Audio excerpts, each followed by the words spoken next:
à part de ton voisin, parce que les gens, ils profitent de la guerre, genre, ils mettaient de la musique forte, ils allaient chez ses voisins, ils les tuaient, puis ils volaient leurs objets de valeur.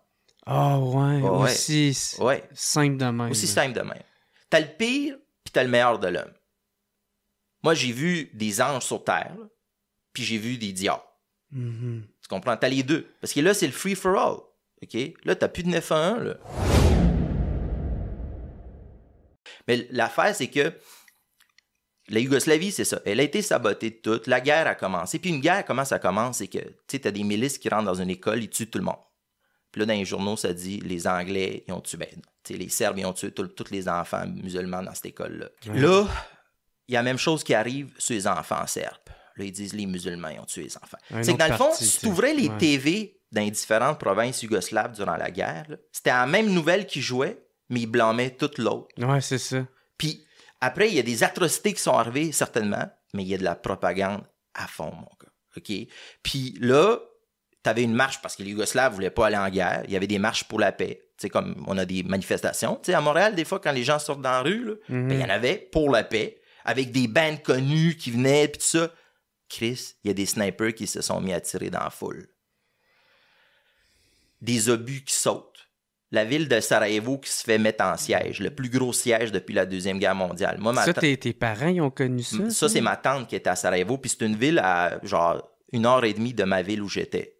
Okay? Puis Sarajevo, dans le fond, était complètement sous siège là, pendant très longtemps. Moi, ma tante est morte. Elle était architecte. Elle travaillait comme architecte avant la guerre. Puis elle était dans son appartement en train de cuisiner. Il y a un obus qui est tombé dehors. Puis un fragment d'obus a monté, l'a frappé dans la tête et est morte. Elle était avec ses 2 jeunes enfants. Puis ses enfants sont devenus des orphelins. Puis il y en a un qui a été élevé en République tchèque, puis l'autre en Espagne, parce qu'ils ont été adoptés. Puis tu sais, comme moi, je dis à ma famille, pourquoi personne n'a pris nos cousins, tu sais. Mais c'est tellement le bordel, tu sais plus, il n'y a plus de communication, il n'y a plus d'électricité, il n'y a plus de bouffe. C'est comme, le bordel prend très rapidement. Les choses se dégradent très rapidement. Hein. Tu sais, les gens, ils disent, ah oui, mais les institutions, non. Écoute, j'ai travaillé 10 ans au Parlement du Canada, OK? C'est un gros show, là, tu sais.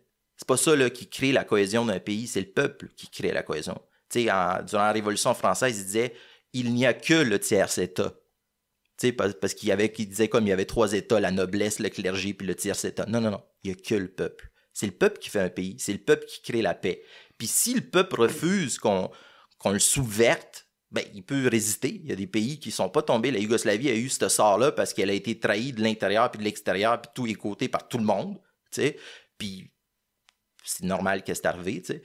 Mais personne n'en est sorti gagnant. Puis aujourd'hui, personne n'a de pays. Tout le monde vit dans les protectorats, tu sais. Puis moi, dans le fond, tu sais, moi, j'ai grandi à Zenica durant ce moment-là. Puis Zenica, c'était une ville qui était proche de Sarajevo. Puis c'était pas une ville qui était aussi touchée que Sarajevo, parce que Sarajevo, c'était vraiment terrible, là. L'ennemi s'était placé juste en haut d'une colline en haut de la ville, puis continuellement la ville se faisait, tu sais. Nous, il y avait de la résistance, c'était une ville qui s'est défendue. Puis à un moment donné, on était alliés avec les Croates. C'était les Croates puis les Bosniaques contre les Serbes, tu sais. Mais à un moment donné, les Croates puis les Bosniaques, ils se sont mis en guerre aussi. C'est que là, les 3 factions étaient en guerre. Puis nous, dans notre ville, il y avait des unités croates. C'est que ce qu'ils ont fait, c'est qu'ils sont juste montés dans la forêt en haut, puis se sont mis à lancer des obus sur notre ville. C'est que là, notre ville, c'était devenu une ville bombardée aussi. Tu sais, puis t'avais les sirènes qui partaient, puis tu te cachais, genre, dans un sous-sol ou de quoi, mais les sirènes partaient tellement souvent que là, tout le monde s'en calissait. Parce que ce qu'il faut que tu comprennes, là, c'est que si demain matin, à la guerre à Montréal, il faut que tu ailles travailler quand même. Il faut que tu payes tes billes quand même. Puis là, t'as l'hyperinflation. C'est que tes billes, tu n'arrives plus à les payer. Okay? Puis toutes tes choses de valeur, ça ne vaut plus rien. Parce qu'il n'y a plus de bouffe, il n'y a plus de rien. Il y a plus tout se dissipe à une vitesse rapide. T'sais. Tout s'écroule. Tout s'écroule. Ouais. Parce que toutes nos économies modernes sont montées sur des principes que personne n'est autonome, puis on dépend tous d'une espèce de chaîne qui est toute préfaite pour notre facilité. Ah, tu veux un petit yaourt? OK, on va à l'épicerie. Ben, l'économie. L'économie, tu sais. C'est quand il y a des bris dans l'économie comme ça, tout s'écroule très rapidement. Puis là, il y a des manques qui arrivent. C'est que, tu sais, comme dans ma ville, des gens donnaient à l'époque une télé couleur, là, Hitachi, le dernier modèle, pour un sac de farine, là, parce que tu n'avais plus rien à manger, tu sais. Puis moi, dans le fond, ma famille, elle a été particulièrement touchée parce que moi, ma famille directe, là, mon père, moi, j'étais enfant unique, mon père, ma mère, moi. Parce que mon père, c'était justement un gars, un hippie un peu, puis il disait, ah, mais non, la guerre va jamais arriver ici. Ben ouais, c'est ça que tu disais dans le podcast, que ton père est comme, non, on partira pas, parce que je pense une de tes tantes est partie. Ou, oui, exact. Ma tante est partie en Suède. Ouais. Une autre tante est partie. Elle a vu ça venir. Tout le monde voyait ça venir. Parce que la guerre n'a pas commencé dans ma ville. Là. Elle a commencé ailleurs. Puis là, tu entends toujours des rapports très inquiétants. Un autobus s'est fait arrêter, tous les gens sortis, puis fusillés devant pour aucune raison, parce qu'il juste été d'une mauvaise ethnie ou qui ont dit une mauvaise affaire. Ou peu importe. Là, mais c'est ça la guerre. Ouais. C'est des actes affreux, illogiques, puis qui te choquent, qui te démoralisent. Puis dans le fond, la nation entière se désintègre. T'sais. Puis là, tout le monde est comme... tout le monde essaie de survivre, right? Puis là, ben, c'est l'âge d'or des criminels, c'est l'âge d'or des trafiquants, c'est l'âge d'or du marché noir, c'est l'âge d'or des gens cruels, là, parce qu'il n'y a plus de loi. Ben c'est ça, puis là, j'imagine le crime organisé, c'est en profite de ça? Ben oui, c'est ça. Mais c'est surtout là, ça devient des seigneurs de guerre. Ouais. C'est comme le crime organisé, mais avec des tanks, là, tu comprends, avec des... Qui est dans une milice. Là, des milices, exact, avec des bazookas et tout ça. C'est que non, on avait l'opportunité de partir définitivement, mais mon père, il disait, je vais pas me battre contre un de mes cousins, là, comme on avait de la famille partout dans toutes les provinces. Moi, j'ai de la famille en Serbie, j'ai de la famille en Croatie, j'ai de la famille, comme j'ai grandi en Bosnie, mais c'est que là, dans le fond, moi, comme kid, là, j'ai vu les choses se dégrader, t'sais. Au début, tu sais pas trop, mais là, je voyais que OK, là, on avait vendu comme notre appartement qu'on avait. C'était un bel appartement pour vivre dans un taudis, tu sais. Puis okay. Les premiers signes... Oui, c'est ça. Comment moi, ma vie se détériorait. C'est ça. Étape, c'est ça. Moi, ma grand-mère est décédée, tu sais, durant la guerre. Là, on change d'appartement. Je suis dans un taudis, genre. Là, il y a des snipers qui tirent dans la ville. C'est que t'as des couvre-feux. Là, tu peux pas sortir après telle heure. Là, il commence à manquer de bouffe. Là, je suis comme là, OK, parfait. Là, genre, t'as des sirènes. Là, t'as des avions qui volent au-dessus, qui bombardent certains lieux, tu sais. Là, t'as des obus, tu sais, qui des sirènes, des obus qui explosent, t'entends pas. Puis là, t'entends toujours des estis de nouvelles, genre, un tel est mort, c'est quelqu'un que t'aimais puis que tu connaissais, il est mort, puis c'est genre une affaire vraiment... Non, mais genre, il mettait l'essence, puis il y a un sniper qui l'a tué, genre. T'es comme le tabarnak, c'est quoi cette esti d'affaire? C'est que c'est comme, tous les jours, tout le temps, des mauvaises nouvelles. Tu sais, quand t'as une mauvaise journée, là, genre, que ça t'arrive maintenant, là, ben c'est ça dans la guerre, à tous les jours, puis c'est vraiment des affaires que, à un moment donné, t'es là, Chris, ça va-tu arrêter, là, genre, ça se peut pas, genre, ça se peut pas, genre. Ben, c'était ça. C'est dans un cauchemar perpétuel. C'est un cauchemar.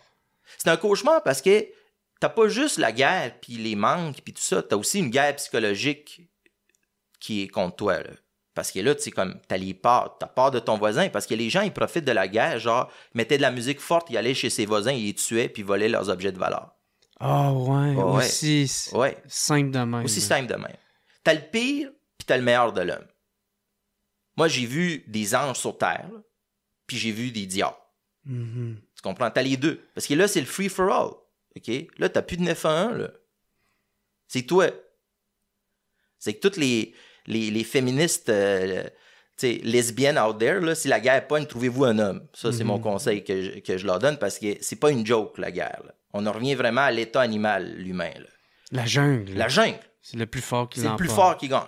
Okay? Puis c'est ça dans tout. Parce qu'il manque d'affaires. Okay? Puis anyway, t'as pas de cash. La bouffe qu'il y a là, est vendue à genre une saucisse, ça vend 100 $. Tu peux pas le payer, t'as pas d'argent. Puis l'argent vaut rien. Parce que l'argent se dévalue. Ouais, tu sais, aujourd'hui, puis je veux que tes auditeurs comprennent ça très bien, quand les choses coûtent plus cher dans l'épicerie, OK, c'est pas les choses qui coûtent plus cher.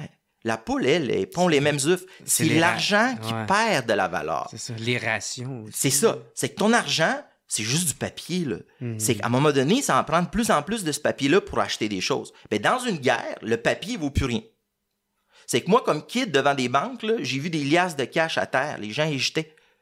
Ça servait plus à rien. Ils allaient voler l'or, là. Non, mais ils allaient comme retirer leur argent, mais leur argent valait rien. Ils allaient à la banque pour essayer de les changer pour une autre monnaie. Genre, ils disaient, pouvez-vous me donner des Deutschmark? À l'époque, durant la guerre, en Bosnie, on utilisait les Deutschmark allemands parce que c'est un pays fort économiquement, puis c'est comme, tu n'utilises pas ta propre monnaie, elle vaut plus rien. C'est comme, tu t'en reviens tout de suite de bord. C'est que là, tu avais des gens dans les rues avec des liasses qui étaient là, on vend des taux de change, comme au Venezuela. Au Venezuela, maintenant, ça te prend un petit chariot pour t'acheter quelque chose, tellement ça prend de ces billets-là, ça vaut plus rien.